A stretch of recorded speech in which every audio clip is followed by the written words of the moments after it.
The spiritual exercises of St. Ignatius of Loyola. Second week. The call of the temporal king. It helps to contemplate the life of the King Eternal. Prayer. Let the preparatory prayer be the usual one. First prelude. The first prelude is a composition, seeing the place. It will be here to see with the sight of the imagination, the synagogues, villages and towns through which Christ our Lord preached. Second prelude. The second, to ask for the grace which I want. It will be here to ask grace of our Lord that I may not be deaf to his call, but ready and diligent to fulfill his most holy will. First point. The first point is, to put before me a human king chosen by God our Lord, whom all Christian princes and men reverence and obey. Second point. The second, to look how this king speaks to all his people, saying, "It is my will to conquer all the land of unbelievers.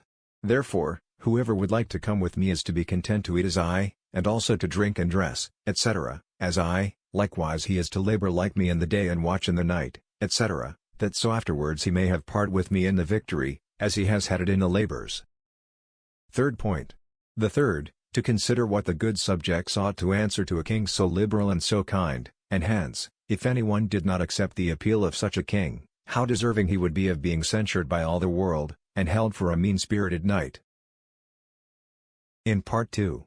The second part of this exercise consists in applying the above parable of the temporal king to Christ our Lord, conformably to the 3 points mentioned. First point. And as to the first point, if we consider such a call of the temporal king to his subjects, how much more worthy of consideration is it to see Christ our Lord, King Eternal, and before him all the entire world, which and each one in particular he calls, and says, "It is my will to conquer all the world and all enemies and so to enter into the glory of my Father, therefore, whoever would like to come with me is to labor with me, that following me in the pain, he may also follow me in the glory." Second point. The second, to consider that all those who have judgment and reason will offer their entire selves to the labor. Third point.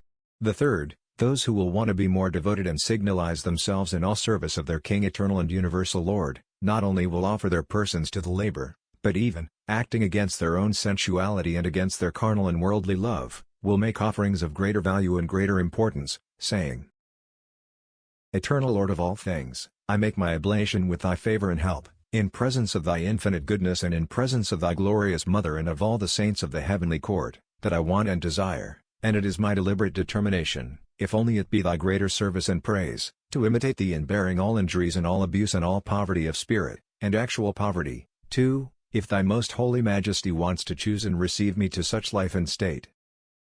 First note. This exercise will be made twice in the day, namely, in the morning on rising and an hour before dinner or before supper. Second note. For the second week and so on, it is very helpful to read at intervals in the books of the Imitation of Christ, or of the Gospels, and of Lives of Saints. Next video, second week, the first day and first contemplation. Thanks.